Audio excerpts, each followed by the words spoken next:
Hey parents to children who stutter. Right now, I'm not a parent, so I don't know how rough it is, but I could imagine it's not that fun. It's not that fun to see your child stutter and be anxious and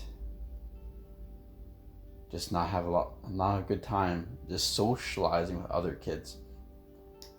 And for me, I don't work with children, all right? But I have.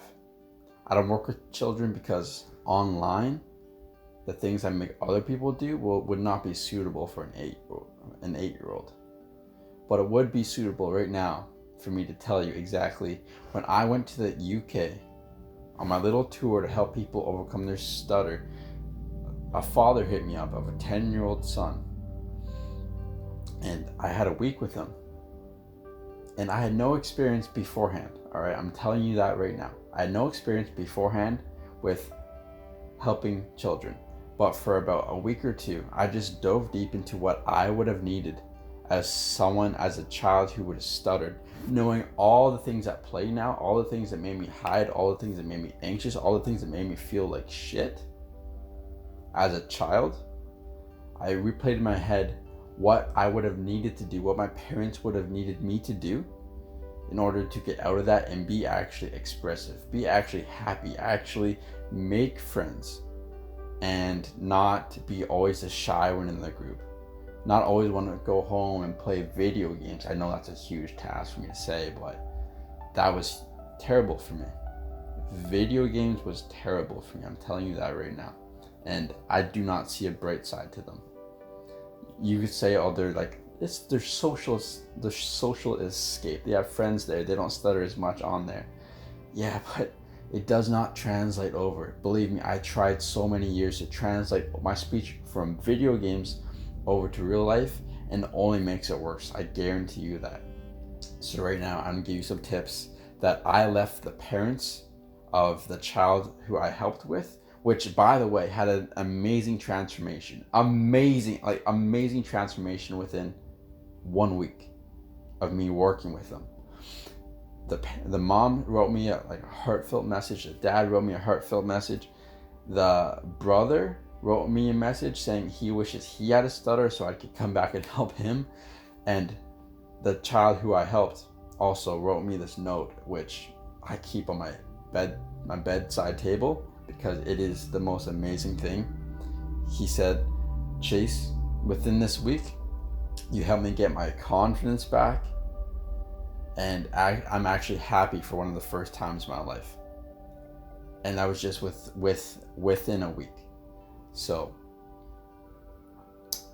let me tell you exactly what I worked on with him and what I left the parents with as a guide to follow to not just make this a week and then he'll go back into his old ways, old patterns, but actually continue to follow this pattern so that he can actually overcome his stutter. The first thing I did I'm just gonna say his name because it's gonna be so hard for me not to, and I know the parents don't mind. The first thing I did with Owen, the 10-year-old boy who I helped, was I showed him that the expressive side is the good side.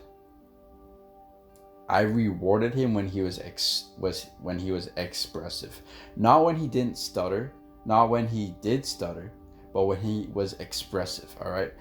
To get in the habit of doing this and not what most parents do is you didn't stutter, hooray, that's awesome, good job, and you did stutter, here, let me help you. All that signals to the boy and all that signals to me when I was younger was stuttering is good. Stuttering is bad and not stuttering is good. And to have that pressure on you, especially from your parents, of wanting to perform. I'm sure you know as a parent right now, anytime you're put on the spot to perform and you're under pressure, stop. Like you feel a lot more tension. Like maybe your best self isn't out, but when you're relaxed and you're in that state of nothing matters, of the outcome is indifferent right now, that is when you perform your best. So to have that pressure on your boy or on your girl of don't stutter because that is good, if you carve that into their subconscious, they're going to go out throughout the world try not to stutter. And from someone who stutters, every time you try not to stutter, every time, ask anyone who stutters. Every time you try not to stutter, you always stutter so much more. So like I said, reward him or her when he's expressive. That's it. Is to get him out of the shy shell. That's really it. That's what I'll be talking about in this video so much, is to get him out of that shy shell that he's in.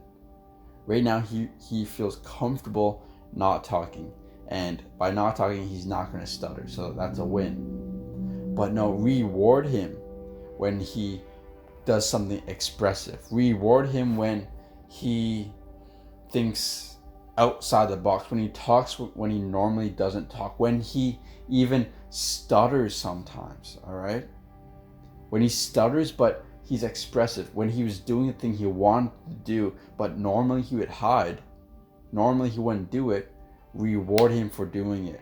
I was working with Owen and we were playing soccer, we're kicking the ball back and forth, and we had a conversation going.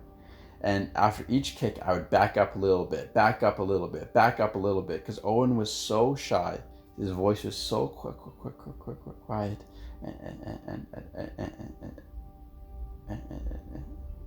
and it was like this. So we were playing soccer. We had to keep the conversation going. And I kept backing up, kept backing up. I don't know how far away we were, but I was yelling in order for Owen to hear me. So Owen had to yell also. And we were talking like this for 5-10 minutes.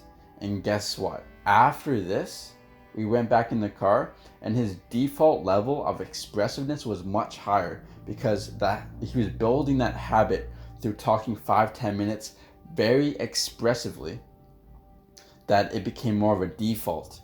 And I rewarded the shit out of him for that. Not if he stuttered, not if he didn't, but if he was being loud and if he was being expressive and if he was saying the things he truly wanted to say.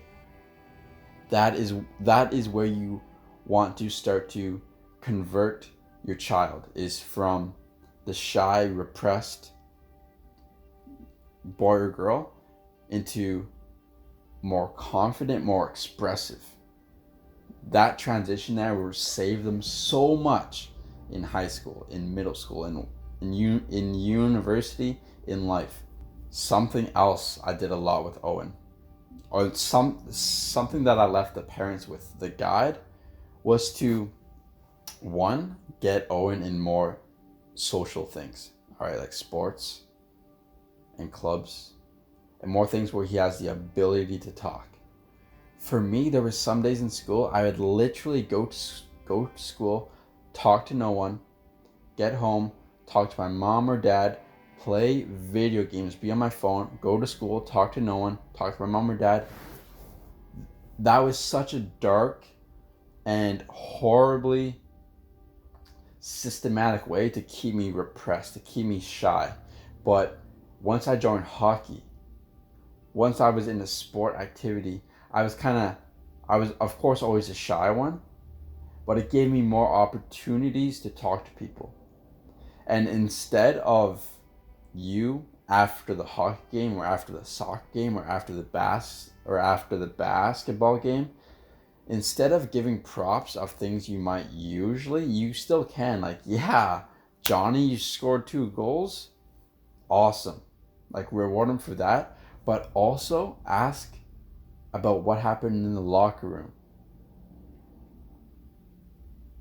That is so key, to ask. I know it's gonna be hard for him to completely open up about that. It'd be hard for me too.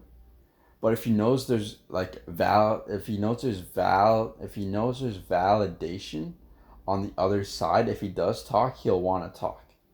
If he knows when he's in the locker room, if he stays shy, he won't get the validation that he'll get if he did talk to the coach a little bit. If he did talk to someone on the team he didn't normally talk to. So if you ask him after the game, hey Johnny, what did you guys talk about in the locker room? They were talking about like how to pass, like I don't know the stuff to talk about. Oh yeah, cool. Did you chime in? Did you say anything? Did you talk to anyone new on the team? Oh yeah, yeah. I talked a little bit. That's awesome. What is he like? Is he cool? Yeah, it's pretty cool. That's awesome. And give him validation for talking to people. Give him validation for expressing himself. So put him in as many situations, him or her, by the way. Put him or her in every situation that is social, that has the ability for them to meet new people and push their zone, their comfort zone a little bit, and then praise them when they do. Even if they just run past someone and they say hi. Like, I saw you say hi to her. Good job. You're not like, good job, you're being more expressive. That's awesome to help you overcome your stutter. No, I want to make this clear right now. Pause the video, make this so clear in your brain. Do not make this about overcoming your stutter. Do not say you're doing this to overcome your stutter. That's a key component to this. He is not in these sports to overcome his stutter. He's in these sports to play sports. But you know what's happening, all right? You know, and that's all that needs to be known. And something else, and probably lastly thing I will add to this video that I left the parents with a guide, is find ways, like with the sports also, but also find other ways which normally he or she would hide from talking.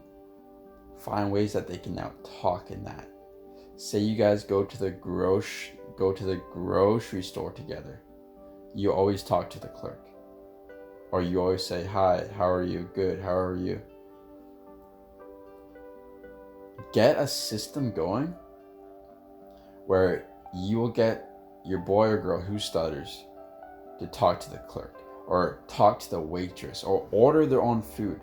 When I went to the UK and I worked with Owen, he wasn't ordering his own food. Like, that's massive. You have to get them to see they get validation when they're expressive. That's going back to the beginning.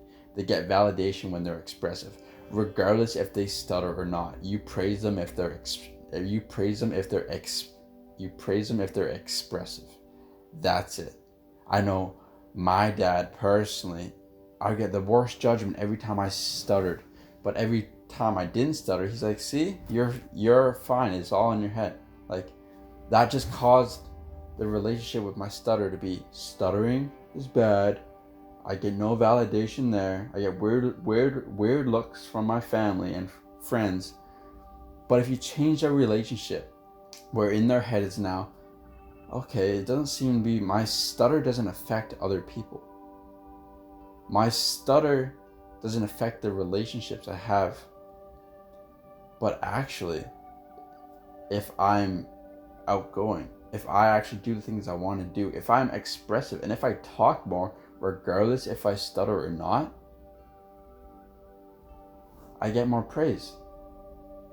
And if you can continue to build that into their mindset, it's night and day transformation that will happen, like over time. And your child will overcome their stutter. I'm saying this from a point where I've only worked with one child. So I'm telling you this from a point of very limited experience.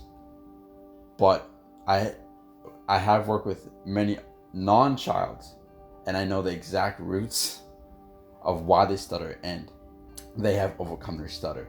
And I'm able to bring back my emotions of what I felt and what Owen felt when he was stuttering and related them to me. And I backwards engineered what needed to be done, and I did it with Owen. And amazing things happen just within a week. So if you're taking this advice, just know that it works. But again, I have to say it, I don't have that much experience, but I have full confidence this is all you need. To recap here, work to praise on expressiveness. Do not praise on stutter or no stutter. And do activities that cause them to be expressive. If you do game nights, make your child, and make not just single out your child, make everyone be super expressive. If it's Monopoly. Okay, Johnny. Okay, family. For the next 10 minutes, we're going to talk in the weirdest accent that we know. So then he'll talk like this, and it'll be very uncomfortable because he's not normally like this when he talks to you. Like when I was working with Owen, we were taking turns, not just being expressive in the way we talked, but in the faces we made. I'm like, Owen, let's see your weirdest face. And the first face he made was like, but then I showed him mine, and I showed him that I can be expressive and I do not die. It's completely fine. And I went, and then he went, and it was a lot more expressive, a lot more expressive, a lot more expressive. And then I got him to read out loud. But he wasn't reading out loud to not stutter. Do not ever do anything to not stutter. He was reading out loud to be expressive. So he would read at double the volume, where if he was reading to me, he would imagine me double the distance away. And just getting in that default setting of his voice being louder, of him being more expressive. And then I said, Owen, talk to me in an English accent. Okay, Owen, talk to me in an Asian accent. Okay, Owen, talk to me in an Indian accent. Like, expressiveness is so... There's so many different ways you could be expressive. And there's so many different ways you can get your child in games. Like, at the dinner table. Okay, guys, tonight we're going to talk double loudness. Let's see how loud we can do it. The first person to not talk double loudness loses. And to get them in that higher expressive state, that's really it, to get them expressive. And then make them join sports teams and get them in most social situations. And again, praise them if they talk to people. Praise them if they were expressive. One last thing I want to say is kind of like the foundations, just really quick, is do not interrupt them when they're talking. Do not finish their sentences. If they're having a bad day, don't make a big deal about it. If they're stuttering a lot today, act like it's in every other day.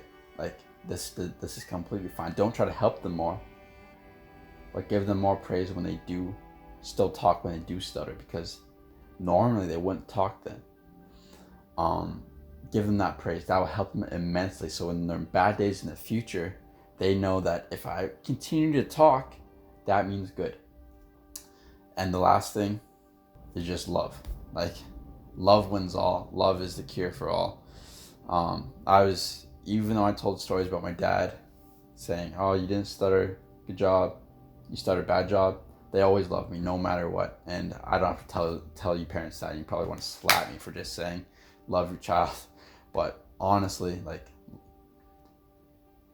love is massive. And just building your child's self-esteem, that is departed away from their stutter.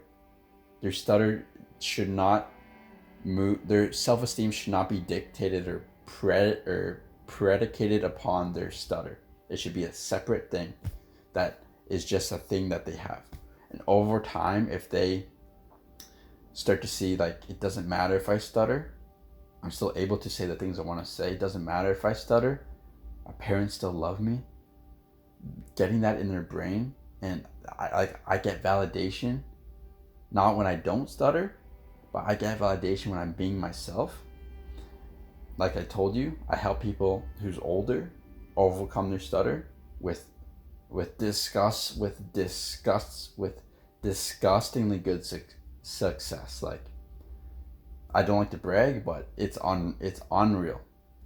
And the reason why is because I address the authenticity. When people are authentic and when people are expressive and present, they do not stutter. Or they stutter significantly less, or they do not care when they stutter. And to get in that state and to help your child build that mindset of, I don't care if I stutter, my stutter doesn't lower my self-esteem, and I'm actually get praise when I'm expressive and I'm being authentic, that's all you need to win. So I hope that helped. It was a bit all over the place, but this is from someone who grew up with a stutter, who's went deep into awareness of what I would have needed to overcome my stutter as a child from my parents and what I would have needed to do. And lastly, I said this again, but lastly, make this a consistent habit. Make this a consistent practice every day. It's not once a week. We're going to be expressive. It's no every day, because there's 5, 6, 7, 8, 9, 10 years old right now, 11, 12, 13, 14 years old right now. They have 10 years of however old they are. They've had that many years of being repressive, of being suppressed by their emotions and by what they truly want to do. It takes weeks or months or years to get them out of that cycle. But start doing every day and you'll see amazing results. That just within a week, I helped a 10-year-old completely change. But it needed more consistent practices to make that a real lifestyle change. So make this a daily change and continue to do it every day consistently. All right, dinner table, 5 minutes of expressive talking. Let's see what we got. All right, that's it. I hope that helped. Peace.